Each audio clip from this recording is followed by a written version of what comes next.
Welcome to When Learning is Trauma. I'm delighted you decided to join us and listen. Today we're talking to Chris Lashwa from the Albany area, and Chris is 23 and out of college with a 2-year degree in computer science.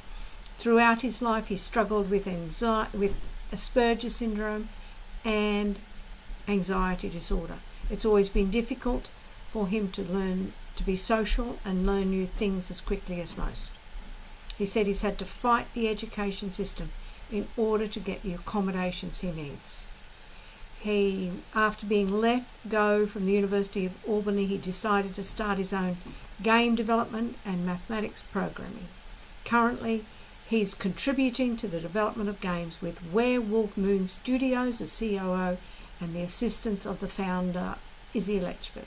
I hope to make a difference, he says. Chris says, I hope to make a difference in the gaming industry. So welcome, Chris. I'm glad you're here with us today. Can you give us a short summary of your schooling? Sure thing. So when I was in about, I would say first grade is when I realized that I was struggling quite a lot with learning to read, learning to write. So my mother's first step was to bring in some people from the district to see if they could help me, learn easier. Mm-hmm. Well, obviously that didn't work. Really? So, what happened? Well, my memory's a bit hazy on that, yeah. But from memory, what happened was... Please, McCarty, she just said, we'll try to listen in. Oh. Thank you. Do you want to try and bring her in? No, she said Lisa isn't with us today. Sorry for interrupting. We just had a message from Lisa. Lisa's had to work today, so we're delighted she's listening in and she's joining us. But we're talking about Chris in first grade. I'm not surprised your memory is fuzzy. One, it happened a long time ago. But also, when trauma's involved and some panic is involved, the memory is impacted. So what do you remember about first grade? Well, when the people came to our house, they were really just running through the usual things that schools do for elementary school, and I just wasn't picking up on it. So, from first grade to pretty much all of elementary school, I was having trouble with reading. I was kind of on my own. Really? No support? I wouldn't say no support. There were a couple of teachers that were attempting to help me. I was in the special education program. At the time, obviously, I didn't know what that meant. Mm-hmm. So I was taken to a diagnostician where I was at around 6th grade when I was diagnosed with Asperger's syndrome, now known as autism spectrum disorder. And as it was being explained to me by the diagnostician, I didn't know what was going on. All I knew was I was different, I wasn't normal, and that upset me. So, throughout most of middle school, and at least half of high school, I was very antisocial. Apparently, according to my peers, there were a lot of behaviors that I had that were very strange, like, for example, biting my nails, twiddling a pen around. Yes. In what? Sit in a bit. Sit in a bit. We're getting up our camera set up because Chris is with me in our house, and we have a new camera, so we've got our director Isaac giving directions as we work. There. Sorry. Yeah, so you were saying sorry, that that looks better now. Yeah. And I know if I sit back, I become a headless horseman. So what you were saying in middle school, they thought biting your fingernails was an odd thing. Yes. So, going back to what I was saying, all I knew was I wasn't normal, I was upset about that, and it took me a while to accept my disability as a positive thing rather than a negative thing. Yeah. And throughout my life, I would say that it's had positive impacts, like, for example, the usual thing of being able to recognize patterns that most people wouldn't be able to recognize, and being able to pick up on certain, I guess you could say, visual cues. Mm-hmm. Verbal cues were never my strength. when I was young, I never really picked up on sarcasm. I had to really drill that into my brain to understand it. Some things that would be considered common sense, I had to essentially learn from the very beginning. Yeah. Yeah. I mean, apparently there are even some things that should be common sense that I still can't pick up on. So I'm improving every day. Yeah, it's a challenge because I don't think people are aware of how differently sometimes people on the Asperger's syndrome see the world. And it's not just you. You know, there's a whole range of it. And I'll tell you a story later. So you were diagnosed, you think, in 6th grade, but how did you get on from 1st grade to 6th grade? It was very difficult. In that, what was happening? That's your memory. It was just very difficult. Yeah, there is not a lot that I remember between that period of time because aside from just being very shy, very distant, I had a very small group of friends. Yeah. But even having some friends is really good. Yes. Isn't it? Just finding some friends. Now that's something that extends to today as well. I have a very small group of friends that I can really relate to and trust. Yeah. But as I've found out throughout life, it matters quality over quantity. Yes, that certainly does. So you said getting the diagnosis of autism spectrum disorder was really helpful to you. Yes. In what way? Can you expand on that for us?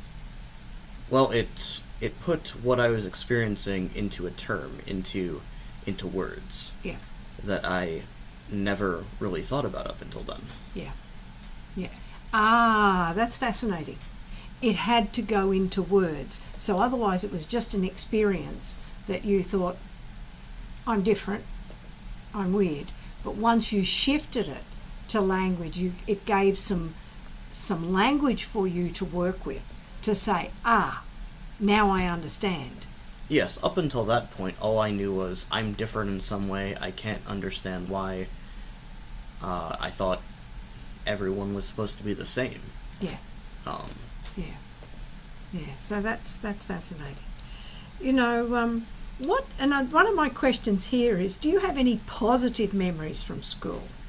Oh yes, all the times that I've spent with the friends that I mentioned earlier. Right. Going to events for the school sometimes, even though at the same time it was also very uncomfortable due to, social anxiety. But despite that, there were some times when I was able to get over it. This was especially the case for the school dances, the prom, that thing that every high schooler looks forward to. Yeah. Yeah, they're quite traumatic events then, aren't they? And one thing that really impacted me is one of my friends that I had known since elementary school had even more difficulties than I did. He was a really smart kid, but he never could pick up on social cues. He was never a very social person. I was really the only I was one of like 2 to 3 people who could really get him to speak, to get him to be social. Yeah. So there were people who were worse than you. Yes. And then you could identify with them and feel that you were part of it. And looking back, I think my thinking is that's how we became such good friends. We could relate to each other. Yeah. In that it was very hard to socialize. Yeah, yeah. Do you have any teachers, any memories, good memories of teachers who were kind to you?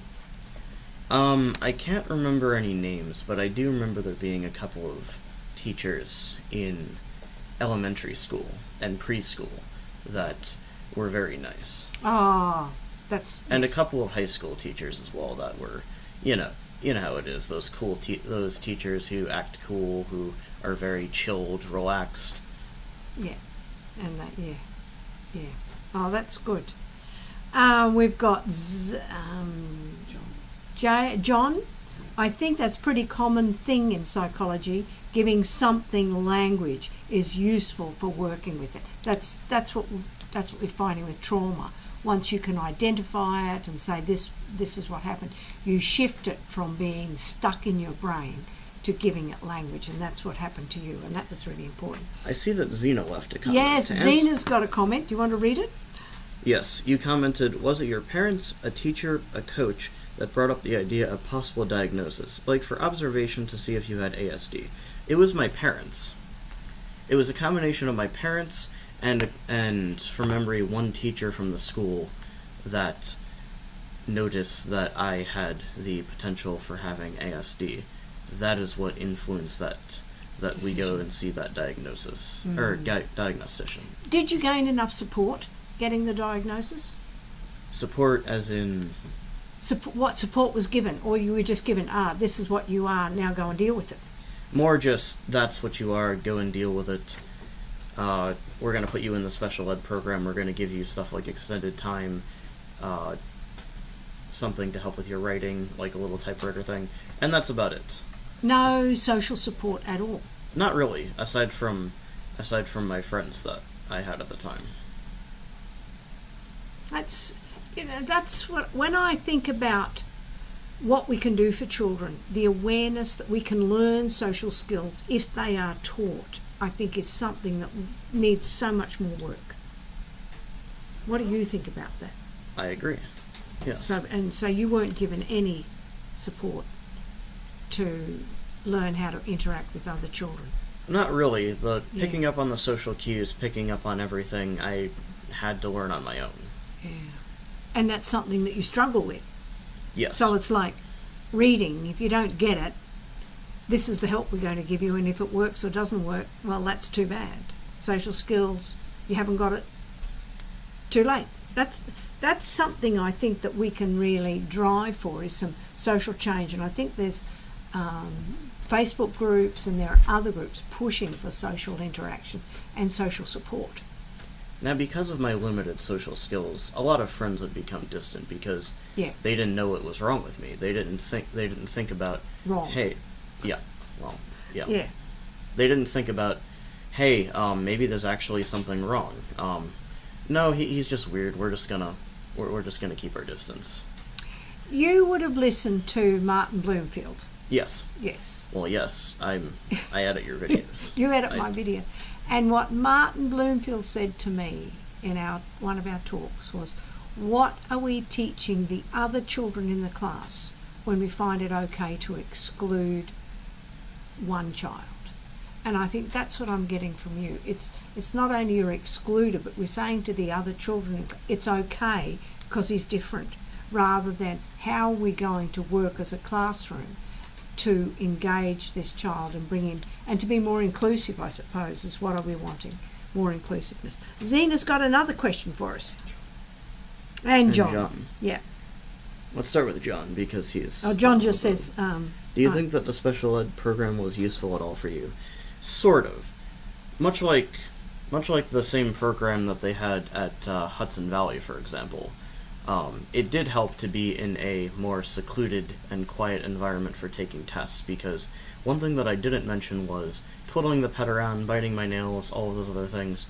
Those actually helped me focus on something else, which at the same time helped me focus on what I was doing, like a test, for example. I am a terrible test taker. It is hard for me to sit still for long periods of time. In terms of autism spectrum disorder, those are known as tics. Right. Yeah. And because I can't just... Without that, I can't just sit... I find myself just looking around the room and completely shifting my focus onto something else. And then by the time the test time is over, I only have maybe half of the questions answered, which obviously isn't good. So... Yeah.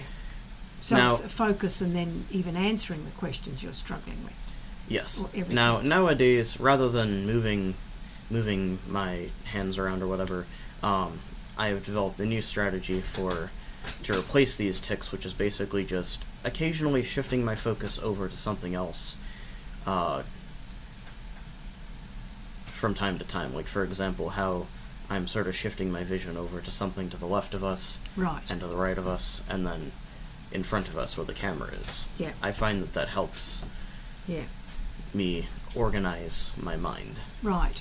To focus on what is what you have what to I do. need to focus on. Yes.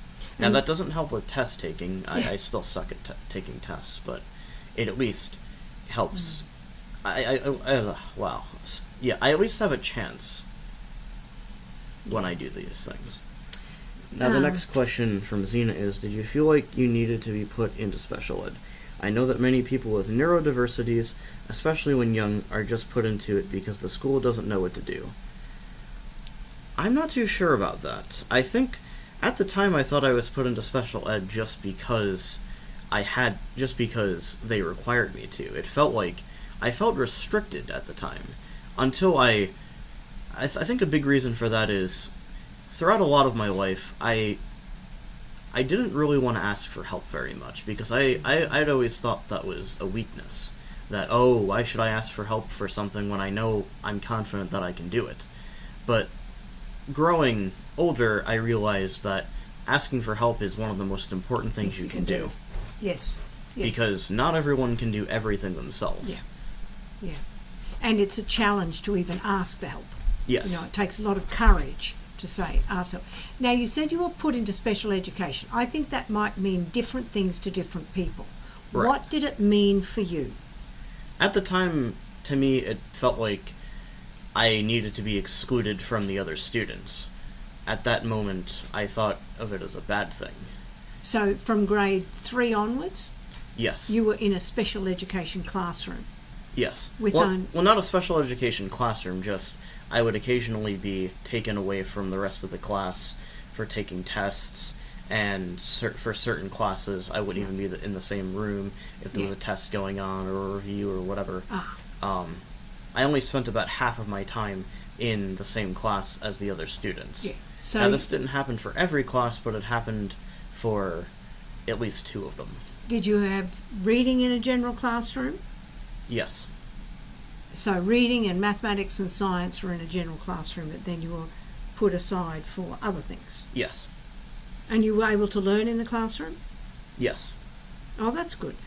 John, relating to tics, I've also heard the phrase stimming used in relation to things done by people with ASD.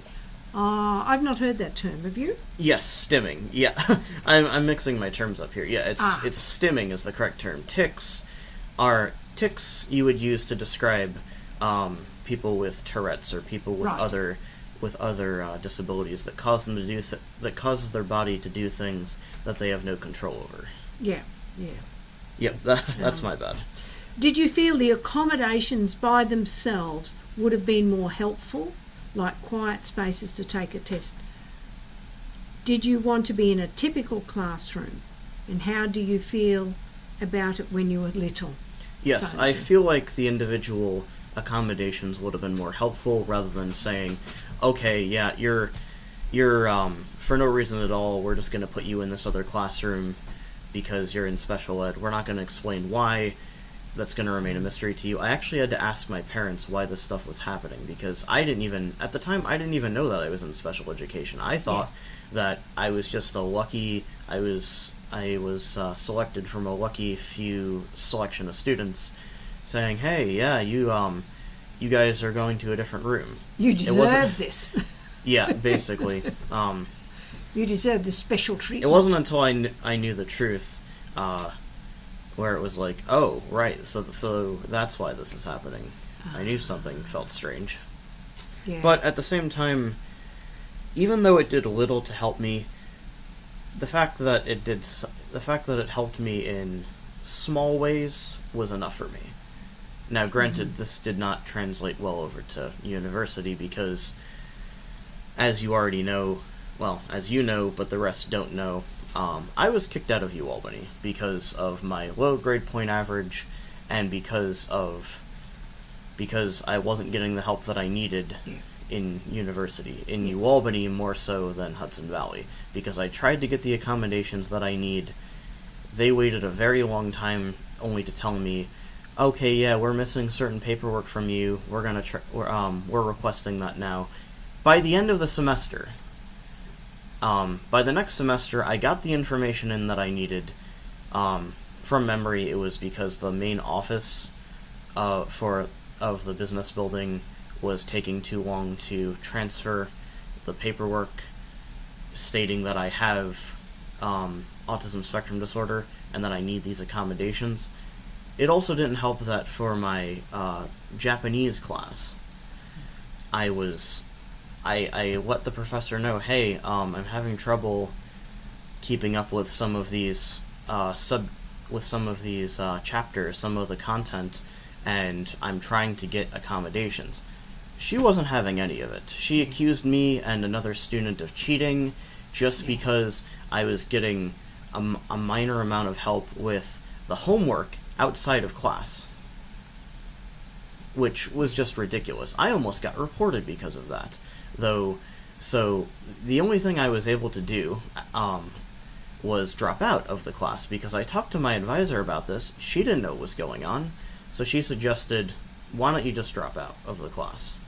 And because I did that, I was already on academic probation, indicating that I needed a certain number of credits to pass and get through, to not be kicked out. Yeah. But because I had to drop the class, I no longer had the amount of credits that I needed, thus I was kicked out. Yeah.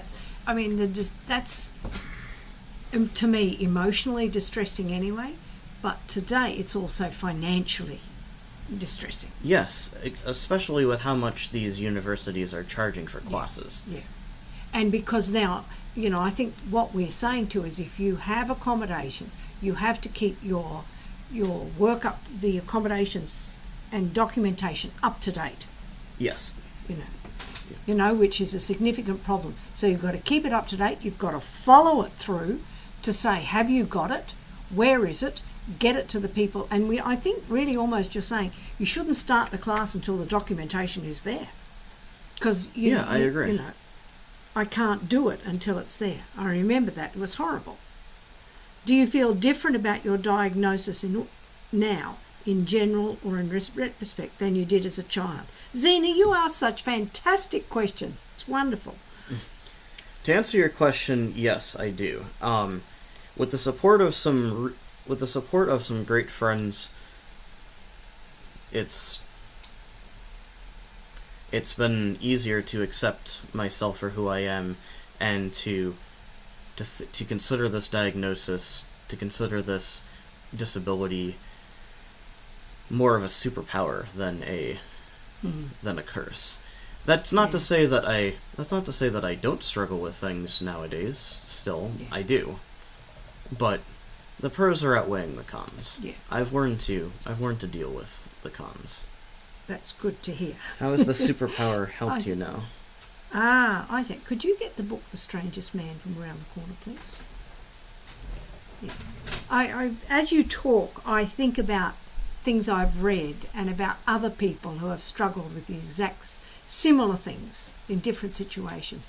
So we've got to know we're not alone. That's really important. So I bet I might be able to find it now. So while you're looking through that, to answer your question, Isaac, I would say it's helped me learn at a faster rate than normal. I've had to rethink what studying means. Every person has their own way of absorbing content and studying. Recently as in a few months ago, I have found the method that works for me. Mm-hmm. And by doing so, and at the same time taking advantage of my disability, I find it easier to pick up on certain things and learn certain things. And what is this strategy? Well, rather than just reading multiple pages in a textbook or whatever, trying to understand terms, I try to have an understanding of what the definition of specific words mean. Yes. And this can also translate to mathematics as well. Breaking and rather than looking for a definition of what is an imaginary number, what is the Pythagorean, well, everybody knows the Pythagorean theorem, but the point is, for mathematics you have to learn. I break down the formulas and the equations into chunks and try to understand what each part contributes to the full equation. Yeah. And it's a language. and it's understanding. I had this conversation yesterday with a man, with teaching mathematics. Mathematics is a language, and you have to understand the difference between each word and the difference between inverse and what's the opposite to inverse? Oh, I can't remember the other terms, but every term is so specific, and you have to really get hold of that language, and you've got to use it and practice it and play with it, and it takes longer. It takes longer to learn, is the way I would say. Now, speaking of languages, yes, technically you could say the same thing about programming. It is. And You're also right. learning foreign languages Yes. as well. Yes. I follow this YouTube channel. I can't remember the name at the time, but I think his name is Xiaoma. Yes, he's Chinese. If that wasn't already obvious. So basically, he has this miniaturized video on his channel explaining his way of learning languages, which is basically you look up the translation for what you want to know, you learn the individual components of that sentence from the grammar, whether it's past tense, future tense, or present tense, and how the words flow together. And you do that with sentence after sentence. Common sentences that you would learn, or that you would need to know to communicate with someone in that language. And by doing so, you've already done all the hard work. You have a basic understanding of the grammar. You have a basic understanding of the symbols, if the language has the symbols. And similar to programming as well, you have to know how the variables work. You have to know how the code strings together. Yeah. That is just one of many different methods that people use to learn things. Yeah. But yes. Zena, you're right.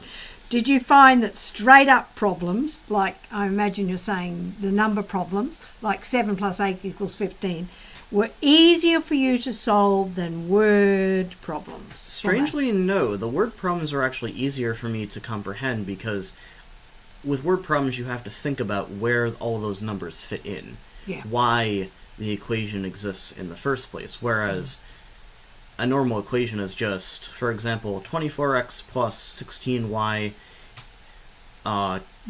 multiplied by 6y times whatever in brackets divided by 7. Solve for x and y. Mm-hmm. Yeah. That's a very complicated equation, but you get the gist. Yeah, yeah. Yeah, it's interesting, isn't it, the way the brain works. So what do you wish would have happened, thinking back on your schooling, what do you wish would have happened in school for you? I wish people would have been more supportive of me. I wish... Supportive in what way? Understanding that I am not normal, that there is something different about me than other people. Yeah. Understanding that and being willing to work with me rather than just shoving me to the side and saying, you're weird. I don't feel like hanging out with you. Yeah, yeah. So, it's more than just giving you support. Again, we go back to what Martin Bloomfield said, but it's to give other people in the classroom skills to deal with you as well. Yes. How are we going to include this person rather than just exclude? Yes, because that was a very common problem in the social groups, the social circles that I was in.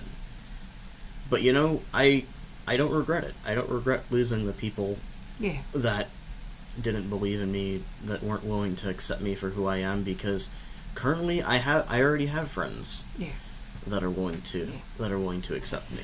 I just wanted to read a quote from this book called The Strangest Man, and it's about the man Dirac.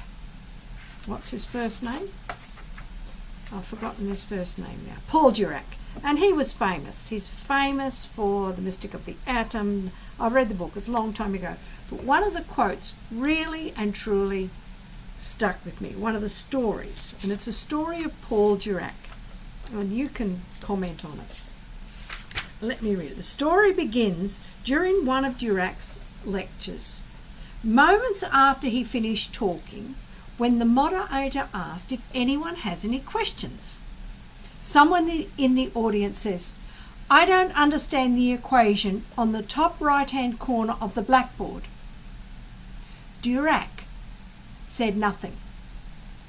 The audience shuffled nervously, but he remained silent, whittling away the time of day, looking unconcerned. The moderator, feeling obliged to break the silence, asked for a reply, whereupon Dirac asked, "That was not a question, it was a comment." So what the purpose of that quote is that people who get to the absolute top of their field can still come in and take things literally.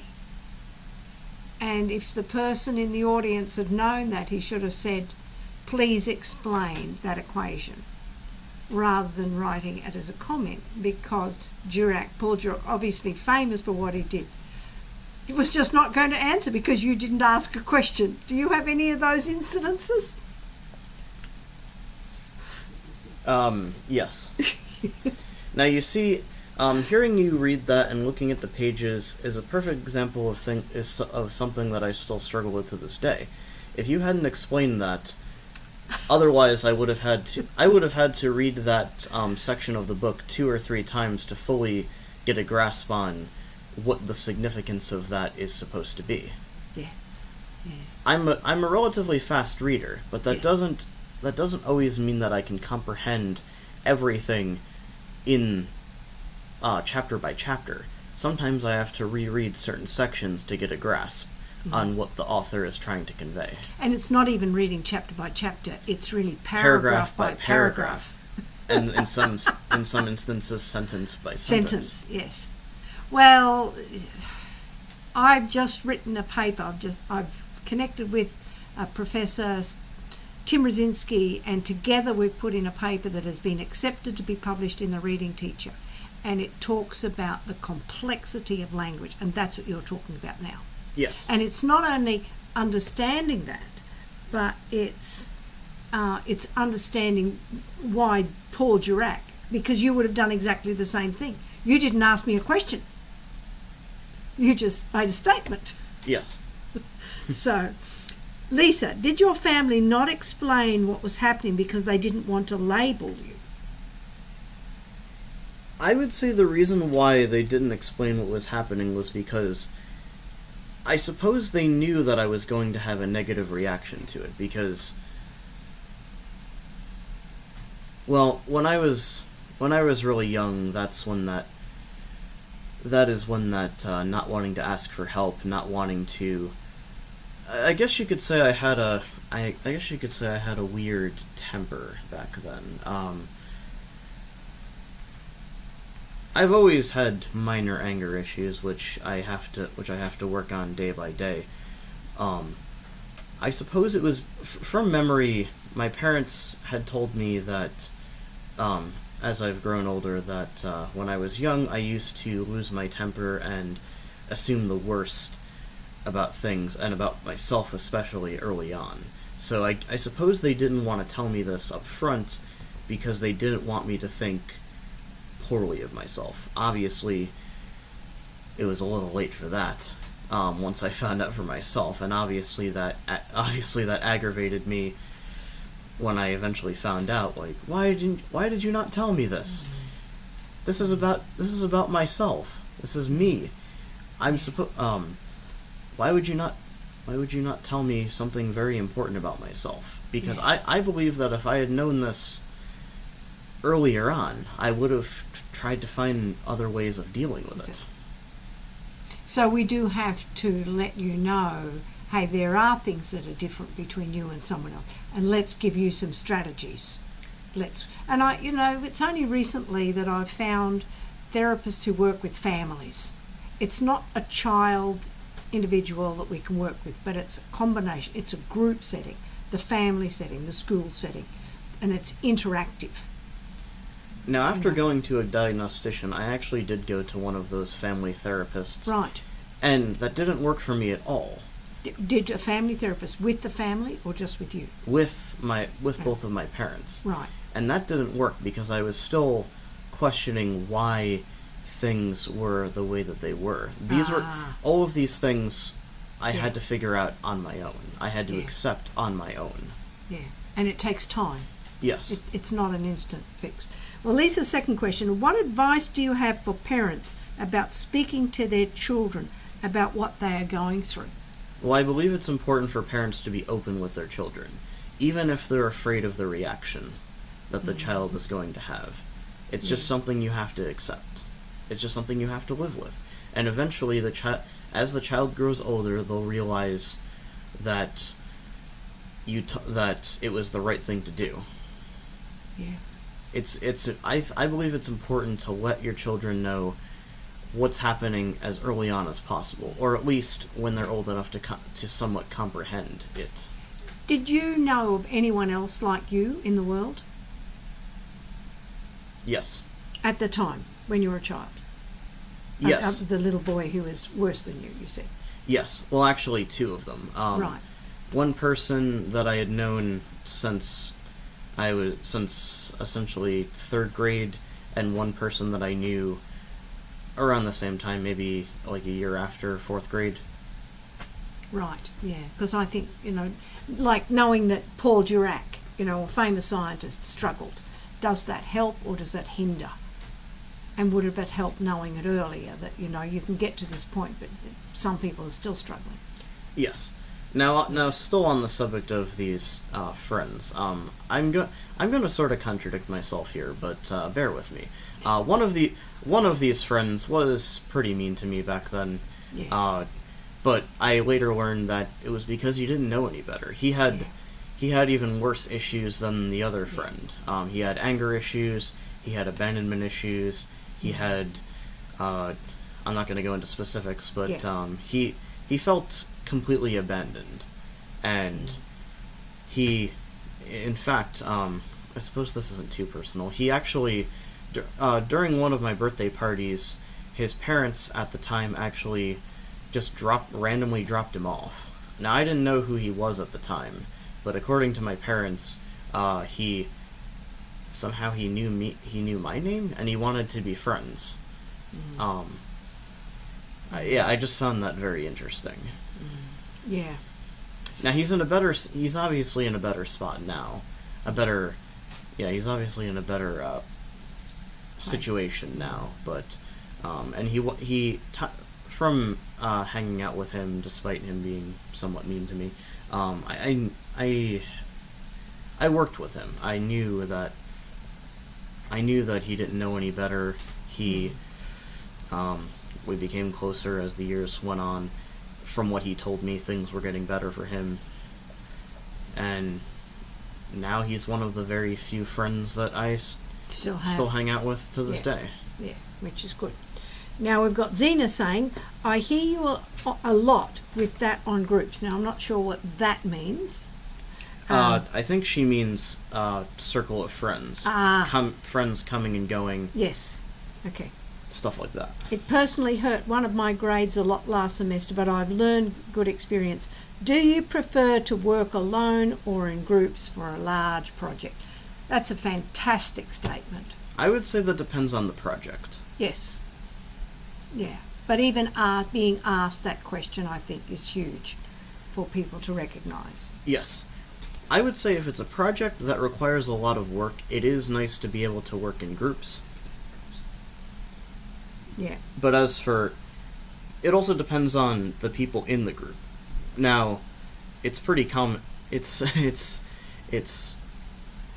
pretty bad that I have to say this, but it's quite common for group projects to be handed over to one or two people in the group, and then have the other people basically just sit on their butts doing nothing, waiting for the project to be finished. Yeah. That's way too common. Yes. Yeah. Oh, I hear you a lot means it resonated. Thank you. Very good. And then... I almost forgot. Isaac mentioned, how does the company you mentioned at the beginning help you with your autism? Or does your autism help with the company? Yes. I would say that's a yes. The autism helps with the company? Yes. Or the company helps with the autism? Both ways. Right. Right. So being a part of this company has helped me realize that it's not most jobs that you work in, you're considered a number. You find that in pretty much almost any job that you go to, whether it's fast food, whether it's an office job, whether it's working for an accounting company, anything like that. But being a part of Werewolf Moon Studios has made me realize that companies should be like a family. That you being surrounded by people that you can trust. And actually being able to work with these people, being confident that the tasks at hand can be done in an efficient way without any fights. Yeah. Oh, that's good. And you're learning a lot, and there's a lot to learn if you're doing gaming, and because you're still marketing, aren't you? There's still a lot of marketing stuff to do, and you've got to sell it all. And being part of a game design company is also very helpful for realizing why people play games in the first place. It's not just meant to be an escape from reality. Yeah. Most good games, that is, depend on strengthening your reflexes, your understanding of the world, your frontal lobe and your inner cortex, I believe. Yes. Take for example a first-person shooter. You're surrounded by enemies. You're in a let's just say a fortress surrounded by walls and barriers, and people up on towers looking down, ready to shoot you. You have to take in the environment. You have to understand where you need to go in order to not get killed. Yeah. Now in a good game, you would be able to look around, understand what you're supposed to do, and have the enemies react as if they would react in real life. Say if you're... You'd never hope to be in that situation, surely. Yes. But you can see... But you have to think. Yes. And obviously it's rare to be in that situation in the first place. Yeah. And obviously it's different to hold a gun in real life than it is in a video game. But at least with that, you have that basic understanding of going through the area, knowing when to duck down, knowing when to run, knowing when to stop. Some good examples of this are the Hitman series and the game Super Hot. That will be on me. I don't do these things. The game. Let me just give you. Let me tell you why I'm mentioning these. So, Super Hot is a game where you're in a virtual reality environment and you have to move slowly because as you move, the enemies move. For example, if you take a step forward and you have a person with a gun in front of you, they will shoot a bullet and time will freeze. You have to keep you have to be strategic. You have to keep every movement in mind. Because if you get shot or you get hit once, you're dead. Yeah. And then Hitman, for example. You play as a character named Agent 47. You have to walk around large-scale environments. You have to scope it out. You have to occasionally disguise yourself as the people surrounding you. You gotta think your situation through. Yeah. Because even if you're disguised, some people in the environment will recognize that it's you. Yeah. And just like in real, just like a real life hitman, there is multiple ways to take on your target. There's multiple ways to complete your mission. Like for example, in one mission, you might the person you're trying to assassinate may have a drink in front of them, so you have the ability to poison the drink, or dress up as a bartender and poison the drink, or you could dress up as a colleague to the person, and then when there's no guards in the room, you could just take him out, or poison the food. There's tons of different ways of taking on the situation. That's a fun way of even manipulating the situations and just enjoying it. Chris, I've really enjoyed talking to you and understanding a bit more of your background and how we can look at helping parents who are dealing with children just like you today. Because, we don't go away and we are still in the education system. So we need to give advice to those who are still going through it and look forward to what we can do. So I'm taking away from it, learn to ask for help, or teach your children to learn to ask for help. And also encourage your children to ask questions. I know that some schools discourage asking questions. Some teachers will actually get angry at asking questions if it's something that's already been gone over. And I feel like that needs to change. I believe that's one of the biggest things that needs to be changed in the school system. Yeah. You should not, children should not be deterred from asking questions about things they don't understand. Yeah. Because otherwise, how else are they going to understand it? Yeah. And being aware, I haven't got this. I haven't understood what you have said. So that the teacher then just repeating it isn't the answer, but we've got to find another way around it. Yeah. So, Zena, does seeing media shows with ASD characters make you feel reassured, more understood, comforted? How does it make you feel? And like The Good Doctor, Atypical Adventurous Time, Big Bang Theory. How do they make you feel? Now, I've seen a couple of the examples that you've listed here. I would say it's very interesting seeing how these characters are portrayed. Yeah. Seeing, like, an extreme example, Sheldon from The Big Bang Theory. He comes off as an annoying know-it-all character who's always trying to correct other people. Yeah. But when you really look closely at the character, you understand that he's a very smart person, and the way that he sees things are different from how the others see things as well. And that's a very well-written show, The Big Bang Theory. Yes. Yeah. And Adventure Time, I have not seen that show in the longest time, but I think I understand the character you're referring to. What about, how did it make you feel when Elon Musk publicly said he was on the spectrum last month? I feel that it's very interesting that rich people, people who have made it in the industry, are talking about their struggles and all of that. But at the same time, that's all well and good. But what about those who aren't making as much money, like me and everyone else who isn't getting the help that they need? Yeah.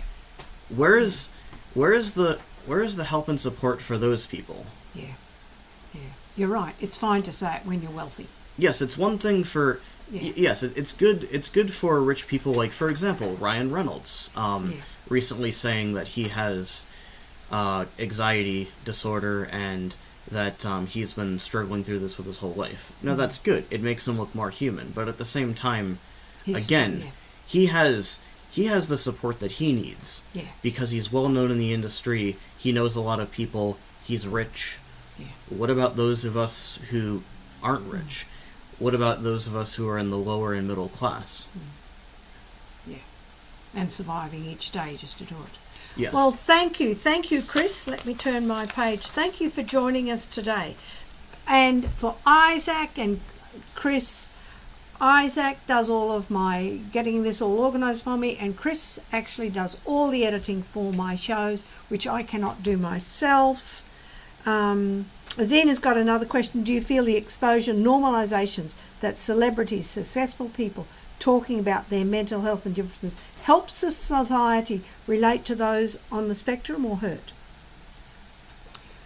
I feel like it does both, because at the same time, like I had said before, it does show that those people are more human, but at the same time, it also, what is that doing for everybody else? What is that doing for everybody else? Yeah. Until we can get schools and organizations to spread the word about other individuals who, like I said before, aren't as rich, aren't as popular, nothing is going to change. Yeah, it highlights it, and it highlights the problem and highlights inequity as much as anything. So where can they find you, Chris? You can find me on Facebook. You can find me on Instagram. You can find me on Yes, you can find me on Twitter as well.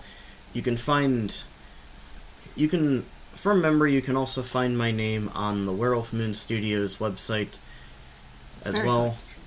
Good. Very good. In the introduction section, in the Meet the Team section. Yeah.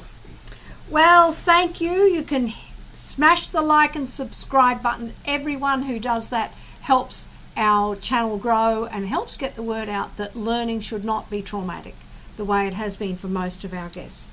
Hit the bell for notifications for the uploads to my channel, and share this with your friends and family and those with dyslexia. You can find me on Twitter and Facebook and LinkedIn and Instagram, my YouTube and my website.